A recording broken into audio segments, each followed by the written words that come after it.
ਵਾਹਿਗੁਰੂ ਸਾਹਿਬ ਜੀ। ਸੂਰਾ ਸੋ ਪਹਿਚਾਨੀਏ ਜੋ ਲੜੇ ਦੀਨ ਕੇ ਹੇਤ। ਪੁਰਜਾ ਪੁਰਜਾ ਕਟ ਮਰੇ ਕਬਹੂ ਨਾ ਛਾੜੈ ਖੇਤ। ਤਿਲਕ ਜੰਜੂ ਰਾਖਾ ਪ੍ਰਭ ਤਾਕਾ। ਕੀਨੋ ਵੱਡੋ ਕਲੂ ਮੈਂ ਸਾਕਾ। ਸਾਧਨ ਹੇਤ ਇति ਜਿਨ ਕਰੀ। ਸੀਸ ਦਿਆ ਪਰ ਸੀ ਨਾ ਉਚਰੀ। ਜਾ ਕੋ ਹਰ ਰੰਗ ਲਾਗੋ ਇਸ ਜੁਗ ਮੈਂ। ਸੋ ਕਹੀਅਤ ਹੈ ਸੂਰਾ। ਆਤਮ ਜਿਣੈ ਸਗਲ ਵਸਤਾ ਕੈ। ਜਾ ਕਾ ਸਤਿਗੁਰ ਪੂਰਾ। ਪਤਿਤ ਪਾਵਨ ਭਗਤ ਵਛਲ ਕਰਨਾ ਨਿਧਾਨ। ਜੁਗੋ ਜੁਗ ਅਟਲ ਗੁਰਤਾ ਗੱਦੀ ਤੇ ਬਿਰਾਜਮਾਨ ਸਾਹਿਬ ਸਤਿਗੁਰੂ ਧੰਨ ਧੰਨ ਸ੍ਰੀ ਗੁਰੂ ਗ੍ਰੰਥ ਸਾਹਿਬ ਸੱਚੇ ਪਾਤਸ਼ਾਹ ਜੀ ਦੀ ਪਾਵਨ ਪਵਿੱਤਰ ਨਿੱਘੀ ਗੋਦ ਵਿੱਚ ਬੈਠ ਕੇ ਅੰਮ੍ਰਿਤ ਵੇਲੇ ਦੀਵਾਨਾ ਅਤੇ ਹਿੰਦ ਦੀ ਚਾਦਰ ਸਤਿਗੁਰੂ ਨੌਵੇਂ ਪਾਤਸ਼ਾਹ ਸ੍ਰੀ ਗੁਰੂ ਤੇਗ ਬਹਾਦਰ ਸਾਹਿਬ ਸੱਚੇ ਪਾਤਸ਼ਾਹ ਜੀ ਦੇ ਪਾਵਨ ਪਵਿੱਤਰ ਸ਼ਹੀਦੀ ਦਿਹਾੜੇ ਬਣਾ ਰਹੀ ਗੁਰੂ ਪਿਆਰੀ ਵਡਭਾਗੀ ਸਾਧ ਸੰਗਤ ਜੀ ਫਤਿਹ ਦੀ ਪ੍ਰਵਾਨਗੀ ਬਖਸ਼ੋ। ਕੋਈ ਰਸਨਾ ਵਾਂਝੀ ਨਾ ਰਹੇ। ਆਖੋ ਜੀ ਵਾਹਿਗੁਰੂ ਜੀ ਕਾ ਖਾਲਸਾ ਵਾਹਿਗੁਰੂ ਜੀ ਕੀ ਫਤਿਹ। ਅੱਜ ਬਹੁਤ ਵੱਡਾ ਗੁਰਪੁਰਬ ਸ਼ਹੀਦੇ ਜਾਮ ਨੌਵੇਂ ਪਾਤਸ਼ਾਹ ਜਿਨ੍ਹਾਂ ਨੂੰ ਧਰਮ ਦੀ ਚਾਦਰ ਜਾਂ ਹਿੰਦ ਦੀ ਚਾਦਰ ਕਹਿ ਕੇ ਵੀ ਸਤਿਗੁਰੂ ਜੀ ਨੂੰ ਸੰਬੋਧਨ ਕੀਤਾ ਗਿਆ ਹੈ। ਸਤਿਗੁਰਾਂ ਦਾ ਪਾਵਨ ਪਿੱਤਰ ਸ਼ਹੀਦੀ ਪੁਰਬ ਆਪ ਸਾਰੇ ਹੀ ਅੰਮ੍ਰਿਤ ਵੇਲੇ ਤੋਂ ਦੀਵਾਨਾਂ ਦੀ ਹਾਜ਼ਰੀਆਂ ਭਰ ਕੇ ਬਣਾ ਰਹੇ ਹੋ। ਅੱਜ ਦੇ ਪਾਵਨ ਪਿੱਤਰ ਗੁਰਪੁਰਬ ਤੇ ਜਿੱਥੇ ਪੌਹ ਦਾ ਮਹੀਨਾ ਵੀ ਚੱਲ ਰਿਹਾ ਹੈ, ਆਪ ਸਾਰਿਆਂ ਨੂੰ ਜਾਣਕਾਰ ਹੋ। ਉੱਥੇ ਸਤਿਗੁਰੂ ਦਸ਼ਮੇਸ਼ ਪਿਤਾ ਕਲਗੀਧਰ ਮਹਾਰਾਜ ਸ੍ਰੀ ਗੁਰੂ ਗੋਬਿੰਦ ਸਿੰਘ ਸੱਚੇ ਪਾਤਸ਼ਾਹ ਜੀ ਦੇ ਪਾਵਨ ਪਿੱਤਰ ਲਾਲਾਂ ਦੀ ਸ਼ਹੀਦੀ ਉਪਰੰਤ ਮਾਤਾ ਗੁਜਰ ਕੌਰ ਸਿੰਘਾਂ ਸਿੰਘਣੀਆਂ ਜਿਨ੍ਹਾਂ ਨੇ ਧਰਮ ਦੀ ਰਾਖੀ ਅਤੇ ਦੇਸ਼ ਕੌਮ ਤੇ ਆਪਣਾ ਸਾਰਾ ਪਰਿਵਾਰ ਸਰਬੰਸ ਲੁਟਾ ਕੇ ਸਾਨੂੰ ਵਡਿਆਈਆਂ ਬਖਸ਼ਿਸ਼ ਕੀਤੀਆਂ ਨੇ। ਅੱਜ ਅਸੀਂ ਧੰਨ ਗੁਰੂ ਤੇਗ ਬਹਾਦਰ ਸਾਹਿਬ ਮਹਾਰਾਜ ਜੀ ਦੇ ਪਾਵਨ ਸ਼ਹੀਦੀ ਪੁਰਬ ਬਣਾ ਰਹੇ ਹਾਂ। ਸਮਾਂ ਥੋੜਾ ਹੈ ਸਾਧ ਸੰਗਤ। ਕੁਝ ਕੋ ਜਿਹੜੀ ਘਟਨਾਵਾਂ ਸਤਿਗੁਰੂ ਜੀ ਦੇ ਨਾਲ ਉਸ ਸਮੇਂ ਬੀਤੀਆਂ, ਕਿਸ ਕਰਕੇ ਸਤਿਗੁਰੂ ਜੀ ਨੂੰ ਸ਼ਹਾਦਤ ਦੇ ਜਾਮ ਪੀਣੇ ਪਏ, ਉਸ ਤੇ ਥੋੜਾ ਜਿਹਾ ਚਾਨਣ ਪਾਉਣ ਦਾ ਯਤਨ ਕਰੀਏ। ਸਨ 1665 ਈਸਵੀ ਵਿੱਚ ਹਿੰਦੁਸਤਾਨ ਦੇ ਤਖਤ ਦੇ ਉੱਤੇ ਮਹੀਉਦੀਨ ਨਾਮ ਦਾ ਇੱਕ ਬਾਦਸ਼ਾਹ ਬੈਠਾ। ਬਾਦਸ਼ਾਹ ਪਹਿਲੇ ਵੀ ਬਹੁਤ ਆਏ। ਬਾਦਸ਼ਾਹ ਜਦੋਂ ਤਖਤ ਤੇ ਬੈਠਦਾ ਹੈ, ਉਹਦਾ ਮੁੱਢਲਾ ਮਕਸਦ ਇਹੀ ਹੁੰਦਾ ਹੈ ਕਿ ਮੈਂ ਰਾਜ ਕਮਾਵਾਂ। ਕੋਈ ਜਿਹੜਾ ਹੁੰਦਾ ਹੈ ਉਹ ਸੱਤਾ ਵਿੱਚ ਰਹਿ ਕੇ ਰਾਜਨੀਤਿਕ ਤੌਰ ਤੇ ਰਾਜ ਕਮਾਉਂਦਾ ਹੈ, ਕੋਈ ਜ਼ੁਲਮ ਕਰਕੇ ਰਾਜ ਕਮਾਉਂਦਾ ਹੈ। ਪਰ ਇਸ ਬਾਦਸ਼ਾਹ ਨੇ ਜ਼ੁਲਮ ਦੀ ਹੱਦ ਕਰ ਦਿੱਤੀ। ਜਦੋਂ ਇਹਨੇ ਤਖਤ ਤੇ ਬੈਠਣਾ ਸੀ, ਤਖਤ ਤੋਂ ਬੈਠਣ ਤੋਂ ਪਹਿਲਾਂ ਇਸਨੇ ਆਪਣੇ 3 ਭਰਾਵਾਂ ਦਾ ਕਤਲ ਕੀਤਾ। ਆਪਣੀ ਭੈਣ ਸੱਗੀ ਉਸ ਦਾ ਇਸਨੇ ਕਤਲ ਕਰ ਦਿੱਤਾ, ਸਿਰਫ ਇਸ ਕਾਰਨ ਕਿ ਜਦੋਂ ਇਹ ਵਿਆਹੇਗੀ ਤੇ ਇਹਦਾ ਘਰ ਵਾਲਾ ਜਿਹੜਾ ਹੈ ਉਹ ਮੇਰਾ ਸੰਬੰਧੀ ਬਣੇਗਾ, ਕਿਤੇ ਉਹ ਰਾਜ ਪਾਠ ਨਾ ਮੰਗ ਲਵੇ, ਮੇਰੇ ਤੋਂ ਖੋਇਆ ਨਾ ਜਾਵੇ। ਉਸ ਤਖਤ ਦੇ ਡਰ ਵਜੋਂ ਇਸ ਨੇ ਆਪਣੀ ਸੱਗੀ ਭੈਣ ਦਾ ਕਤਲ, 3 ਭਰਾਵਾਂ ਦਾ ਕਤਲ, ਆਪਣੇ ਪਿਓ ਸ਼ਾਹਜਹਾਨ ਨੂੰ ਕੈਦ ਕਰ ਦਿੱਤੀ ਆਗਰੇ ਦੇ ਕਿਲੇ ਵਿੱਚ। ਜਦੋਂ ਸ਼ਾਹਜਹਾਨ ਨੇ ਆਪਣੇ ਪੁੱਤਰ ਔਰੰਗਜ਼ੇਬ ਨੂੰ ਚਿੱਠੀ ਲਿਖੀ, ਚਿੱਠੀ ਵਿੱਚ ਲਿਖਿਆ ਕਿ ਲੋਕ ਆਪਣੇ ਮਰੇ ਹੋਏ ਮਾਪਿਓ ਨੂੰ ਸਰਾਧਾਂ ਵਜੋਂ ਯਾਦ ਕਰਦੇ ਨੇ, ਪਰ ਤੂੰ ਜਿਉਂਦੇ ਜੀ ਹੀ ਮੈਨੂੰ ਕੈਦ ਕਰ ਦਿੱਤੀ, ਮੈਨੂੰ ਕਦੇ ਪਾਣੀ ਦਾ ਘੁੱਟ ਤੱਕ ਨਹੀਂ ਪੁੱਛਿਆ। ਸਜ਼ਾ ਦਿੱਤੀ ਗਈ ਕਿ ਇਹਨੂੰ ਪਾਣੀ ਨਾ ਦਿੱਤਾ ਜਾਵੇ। ਆਪਣੇ ਹੀ ਪਿਓ ਤੇ ਇੰਨਾ ਅਤਿਆਚਾਰ ਕਰ ਦਿੱਤਾ। ਜ਼ਾਲਮ ਬਾਦਸ਼ਾਹ, ਇਹਦਾ ਜਿਹੜਾ ਨਾਮ ਸੀ ਸਾਧ ਸੰਗਤ ਉਹ ਮਹੀਉਦੀਨ, ਇਹਨੇ ਆਪਣਾ ਔਰੰਗਜ਼ੇਬ ਨਾਮ ਰਖਾਇਆ। ਔਰੰਗ ਤੋਂ ਭਾਵ ਤਖਤ, ਜੇਬ ਉਸ ਬੈਠੇ ਹੋਏ ਤਖਤ ਦਾ ਸਿੰਗਾਰ। ਇਹ ਆਪਣੇ ਆਪ ਨੂੰ ਹਿੰਦੁਸਤਾਨ ਦਾ ਸਿੰਗਾਰੀ ਬਾਦਸ਼ਾਹ ਕਹਿੰਦਾ ਸੀ। ਅੱਤ ਦਾ ਜ਼ਾਲਮ ਬਾਦਸ਼ਾਹ ਇਸ ਤਖਤ ਤੇ ਬੈਠਾ ਇੱਕੋ ਹੀ ਇੱਕ ਮਕਸਦ ਦੇ ਨਾਲ ਕਿ ਸਮੁੱਚੇ ਹਿੰਦੁਸਤਾਨ ਨੂੰ ਮੈਂ ਮੁਸਲਮ ਧਰ ਦੇ ਵਿੱਚ ਤਬਦੀਲ ਕਰ ਦਵਾਂ ਤੇ ਸਮੁੱਚੇ ਹਿੰਦੁਸਤਾਨ ਨੂੰ ਗੁਲਾਮ ਬਣਾ ਲਵਾਂ, ਸਾਰੇ ਹੀ ਹਿੰਦੁਸਤਾਨ ਦੇ ਉੱਤੇ ਮੇਰਾ ਰਾਜ ਹੋਵੇ। ਤੇ ਆਪਣੇ ਪਿਤਾ ਨੂੰ ਉਸ ਵੇਲੇ ਜਵਾਬ ਕੀ ਦਿੱਤਾ? ਚਿੱਠੀ ਵਜੋਂ ਕਹਿਣ ਲੱਗਾ, ਜਿਸ ਸਿਆਹੀ ਨਾਲ ਤੂੰ ਮੈਨੂੰ ਚਿੱਠੀ ਲਿਖੀ ਹੈ ਉਸੇ ਸਿਆਹੀ ਦੇ 2 ਘੁੱਟ ਮਾਰ ਤੇ ਤੇਰੀ ਪਿਆਸ ਬੁੱਝ ਜਾਵੇ। ਮੈਂ ਤੈਨੂੰ ਕੈਦ ਕੀਤੀ ਹੈ, ਤੂੰ ਘੁੱਟ-ਘੁੱਟ ਕੇ ਮਰ ਜਾ ਤੇ ਤੂੰ ਮੇਰੇ ਤੋਂ ਪਾਣੀ ਦੀ ਉਮੀਦ ਕਰਦਾ। ਆਪਣੇ ਹੀ ਪਿਓ ਤੇ ਇੰਨਾ ਵੱਡਾ ਅਤਿਆਚਾਰ ਕਰਕੇ ਉਹ ਸ਼ਾਹਜਹਾਂ ਆਗਰੇ ਦੇ ਕਿਲੇ ਦੇ ਵਿੱਚ ਘੁੱਟ-ਘੁੱਟ ਕੇ ਮਰ ਗਿਆ। ਤੇ ਸਾਧ ਸੰਗਤ, ਉਦੋਂ ਜ਼ੁਲਮ ਦੀ ਹੱਦ ਰਹੀ ਜਦੋਂ ਇਸ ਜ਼ਾਲਮ ਬਾਦਸ਼ਾਹ ਨੇ ਐਲਾਨ ਕਰ ਦਿੱਤਾ ਕਾਜ਼ੀਆਂ ਨੂੰ ਕਿ ਹਿੰਦੁਸਤਾਨ ਦੀ ਜਿਹੜਾ ਧਰਮ ਹੈ ਹਿੰਦੂ ਧਰਮ, ਇਸ ਨੂੰ ਮੁਕਾਇਆ ਕਿਵੇਂ ਜਾਵੇ। ਪਹਿਲਾ ਉਪਦੇਸ਼ ਕੀਤਾ ਇਹਨੇ, ਹੁਕਮ ਕੀਤਾ ਕਿ ਹਿੰਦੁਸਤਾਨ ਦੇ ਮੰਦਿਰਾਂ ਦੇ ਵਿੱਚ ਤਾਲੇ ਲਾ ਦਿੱਤੇ ਜਾਣ। ਵੱਡੇ ਵੱਡੇ ਧਰਮ ਦੇ ਜਿਹੜੇ ਮੰਦਿਰ ਸਨ, ਸੋਮਨਾਥ, ਜਗਨਾਥਪੁਰੀ ਤੇ ਵੱਡੇ ਵੱਡੇ ਜਿਹੜੇ ਮੰਦਿਰ ਜਿੱਥੇ ਪੂਜੇ ਜਾਂਦੇ ਸਨ, ਅਯੋਧਿਆ ਦਾ ਮੰਦਿਰ, ਇਹਨਾਂ ਤੇ ਇਹਨੇ ਤਾਲੇ ਲਵਾ ਦਿੱਤੇ। ਕਹਿ ਦਿੱਤਾ ਕਿ ਇਹਨਾਂ ਦੀ ਬਿਲਡਿੰਗਾਂ ਪੁਰਾਣੀ ਹੋ ਗਈਆਂ ਨੇ, ਆਉਣ ਵਾਲੇ ਸਮੇਂ ਤੇ ਸਰਕਾਰ ਇਹ ਫੈਸਲਾ ਕਰੇਗੀ ਕਿ ਇਹ ਨਵੇਂ ਬਣਾਣੇ ਨੇ, ਇਹਨਾਂ ਦੀ ਉਸਾਰੀ ਕਰਨੀ ਹੈ। ਸਚਾਈ ਹੈ, ਜਦੋਂ ਸਰਕਾਰ ਧਰਮੀ ਅਸਥਾਨ ਬਣਾਉਣ ਲੱਗ ਜਾਵੇ ਤੇ ਉੱਥੇ ਕਦੇ ਫਿਰ ਪੂਜਾ ਪਾਠ ਨਹੀਂ ਹੋ ਸਕਦੀ, ਉੱਥੇ ਭਗਤੀ ਨਹੀਂ ਹੋ ਸਕਦੀ, ਉੱਥੇ ਤਪੱਸਿਆ ਨਹੀਂ ਹੋ ਸਕਦੀ, ਉੱਥੇ ਕੇਵਲ ਰਾਜਨੀਤਿਕ ਹੁੰਦੀ ਹੈ। ਜਦੋਂ ਹਰਮੰਦਰ ਸਾਹਿਬ ਨੂੰ ਢਾਹ ਦਿੱਤਾ ਗਿਆ ਤੇ ਜਦੋਂ ਅਕਾਲ ਤਖਤ ਦੀ ਸਿਰਜਣਾ ਗੌਰਮੈਂਟ ਵੱਲੋਂ ਹੋਈ, ਤੁਸੀਂ ਚੇਤਾ ਰੱਖਿਓ, ਉਦੋਂ ਸਿੱਖਾਂ ਨੂੰ ਇਹ ਮਨਜ਼ੂਰ ਨਾ ਹੋਇਆ। ਉਹਨਾਂ ਨੇ ਪਤਾ ਸੀ ਕਿ ਗੌਰਮੈਂਟ ਨੇ ਆਪਣਾ ਹੱਕ ਜਮਾਣਾ, ਇੱਥੇ ਰਾਜਨੀਤੀ ਨੂੰ ਪੈਰ ਪਸਾਰਨੇ ਨੇ। ਉਦੋਂ ਸਿੱਖਾਂ ਨੇ ਨਿਹੰਗ ਸਿੰਘਾਂ ਦਾ ਜੱਥਾ, ਖਾਲਸਾ ਜੱਥਾ ਪਹੁੰਚਿਆ, ਆਪਣੇ ਹੱਥੋਂ ਸੰਗਤਾਂ ਨੇ ਅਕਾਲ ਤਖਤ ਢਾਇਆ। ਫਿਰ ਸੰਗਤਾਂ ਦੇ 1-1 ਰੁਪਈਏ ਨਾਲ ਅਕਾਲ ਤਖਤ ਦੀ ਸਿਰਜਣਾ ਹੋਈ। ਇਸ ਕਰਕੇ ਇਸ ਨੇ ਹੁਕਮ ਦਿੱਤਾ ਕਿ ਮੰਦਿਰਾਂ ਨੂੰ ਤਾਰੇ ਲਾ ਦਿੱਤੇ ਜਾਣ, ਉੱਥੇ ਪੂਜਾ ਪਾਠ ਬੰਦ ਹੋ ਜਾਵੇਗੀ। ਜਦੋਂ ਇਹਨਾਂ ਭਗਤੀ ਨਹੀਂ ਕਰਨੀ ਤੇ ਇਹਨਾਂ ਦਾ ਧਰਮ ਵਿਕਸਿਤ ਨਹੀਂ ਹੋ ਸਕੇਗਾ। ਦੂਜਾ ਹੁਕਮ ਦਿੱਤਾ ਕਿ ਇਹਨਾਂ ਦੇ ਜਿਹੜੇ ਵੱਡੇ ਵਿਦਵਾਨ ਨੇ, ਜਿਹੜੇ ਬਹੁਤ ਵੱਡੇ ਧਰਮ ਦੇ ਆਗੂ ਨੇ, ਉਹਨਾਂ ਨੂੰ ਕੈਦ ਕਰ ਦਿੱਤਾ ਜਾਵੇ। ਹੌਲੇ ਹੌਲੇ ਇਹਨੇ ਜਿਹੜੀ ਸੰਸਕ੍ਰਿਤੀ ਸੀ ਸਾਧ ਸੰਗਤ, ਉਸ ਵੇਲੇ ਸਭ ਤੋਂ ਵੱਡੀ ਕਸ਼ਮੀਰ ਦੇ ਵਿੱਚ ਵਸਦੀ ਸੀ।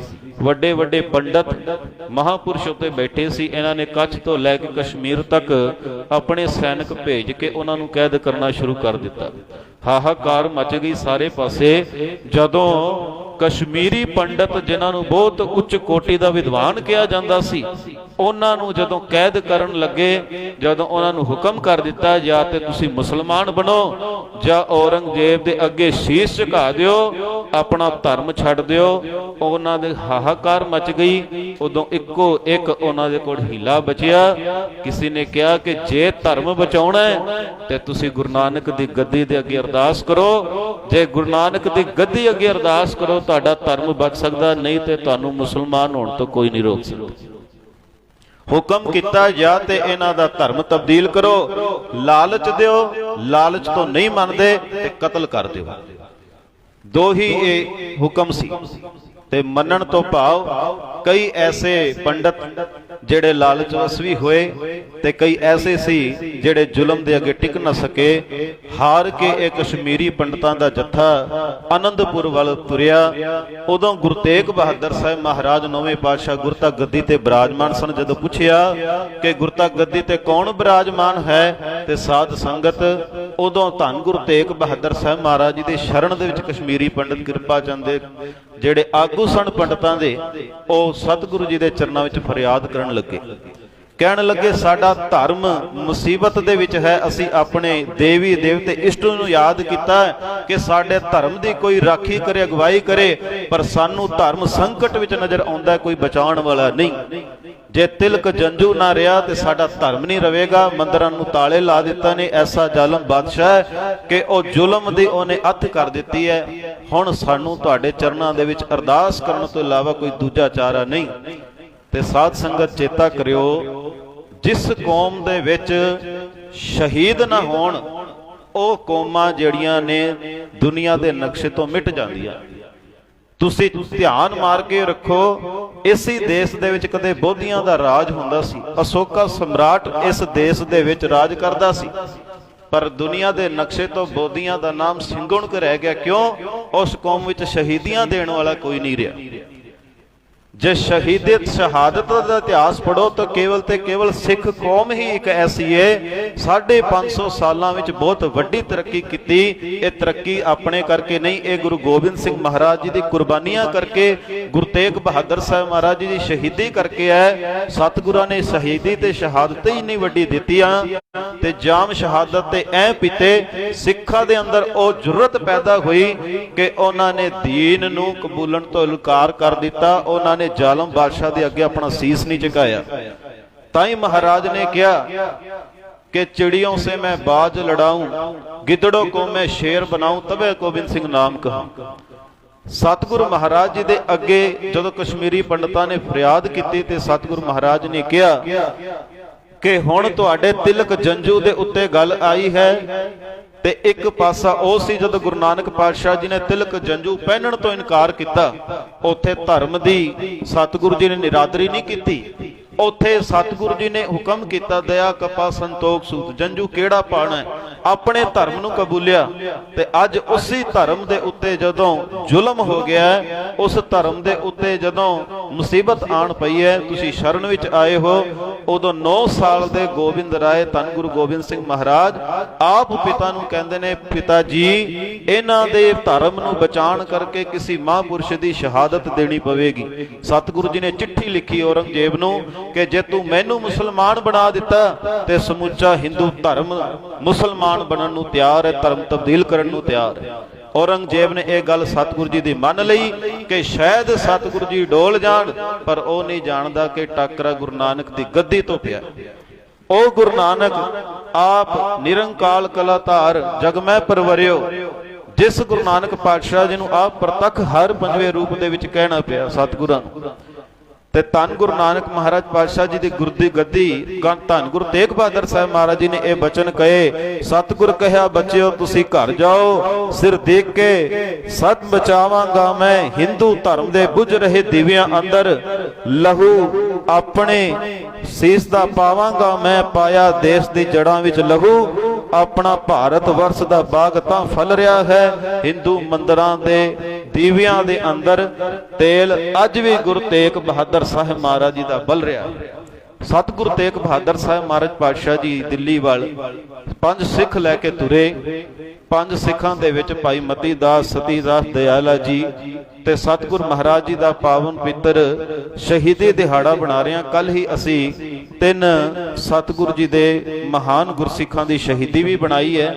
ਸਾਧ ਸੰਗਤ ਉਹਨਾਂ ਨੇ ਜਦੋਂ ਸ਼ਹਾਦਤ ਦੇ ਜਾਮ ਪੀਤੇ ਨਾ, ਤੇ ਸਤਿਗੁਰੂ ਜੀ ਨੂੰ ਡੋਲਣ ਵਾਸਤੇ ਪਹਿਲਾਂ ਮਤੀ ਦਾਸ ਨੂੰ ਲਾਲਚ ਵੀ ਦਿੱਤੇ ਗਏ।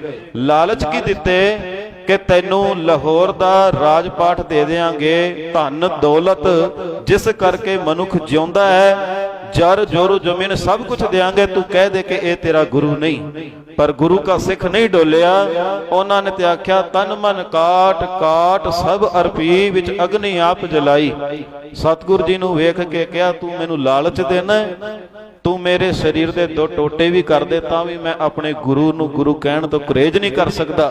इस गुरु दे चरनां विच बैठ के मैनू आत्मक आनंद दी प्राप्ति हुई है। उदों औरंगजेब ने हुक्म कर दिता कि इहदी जुबान वड़ दित्ती जावे, शरीर दे 2 पाड़ कर दिते जाण। ते साध संगत 2 पाड़ ਹੋਏ, ਆਰਾ ਚੱਲਿਆ। ਉਦੋਂ ਕਾਜੀ ਨੇ ਕਿਹਾ ਮਤੀ ਦਾਸ ਥੋੜਾ ਦਾ ਆਰਾ ਚੱਲਿਆ, ਹੁਣ ਤੈਨੂੰ ਪਤਾ ਲੱਗਿਆ ਤਿੱਖੇ ਦੰਦਾਂ ਦਾ ਕੀ ਸਵਾਦ ਹੁੰਦਾ। ਕਹਿੰਦਾ ਮੈਂ ਰਾਜ ਪਾਠਾਂ ਦਾ ਸਵਾਦ ਭੋਗਿਆ, ਤਨ ਦੌਲਤਾਂ ਦਾ ਭੋਗਿਆ, ਅੱਜ ਆਰੇ ਦਾ ਸਵਾਦ ਵੀ ਮੈਨੂੰ ਮਿਲਿਆ। ਤੇ ਮਤੀ ਦਾਸ ਜੀ ਦੇ ਬਚਨ ਕੀ ਸਨ। ਉਦੋਂ ਇੱਕ ਸ਼ਾਇਰ ਨੇ ਲਿਖਿਆ, ਕਹਿੰਦੇ ਆਰਾ ਲਗ ਪਿਆ ਹੈ ਸਭ ਜਗ ਭਇਓ,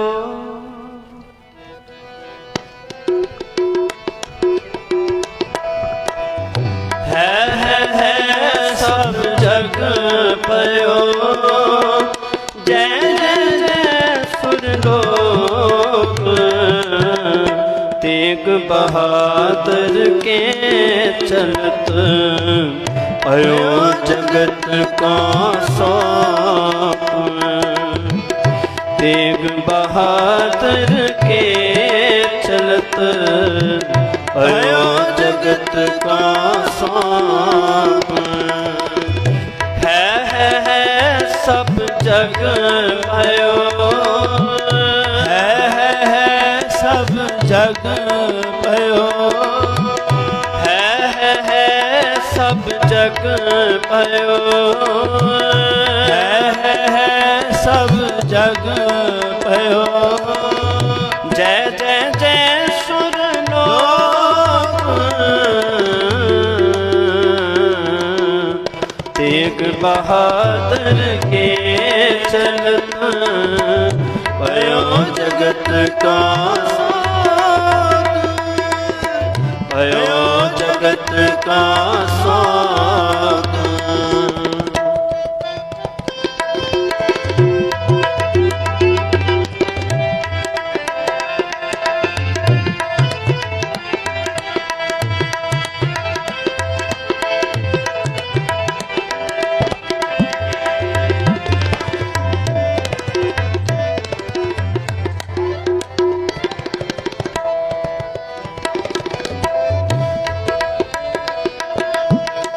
ठीकर फोर दिलीस सिर प्रभ पुर किया प्यार।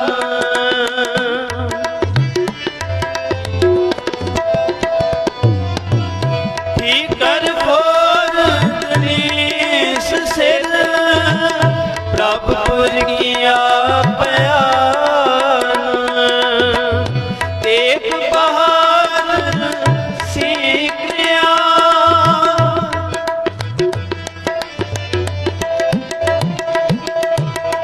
तेग बहादुर सीखिया करीना किन्हू आन। करीना किन्हू आन।